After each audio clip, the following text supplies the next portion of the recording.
Simpang Biren Reuleut, basecamp tempat biasa kita nongkrong, juga kena imbas ekonomi nih. Dulu sih, Jisemsu atau Sampurna Milk masih kebeli.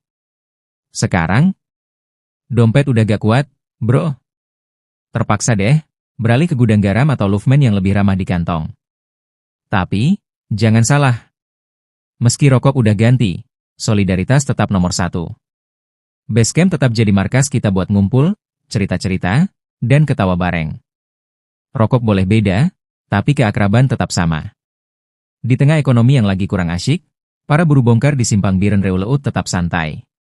Mereka memilih untuk tetap solid dan menikmati hidup apa adanya. Yang penting kan, asap tetap ngebul dan obrolan tetap seru.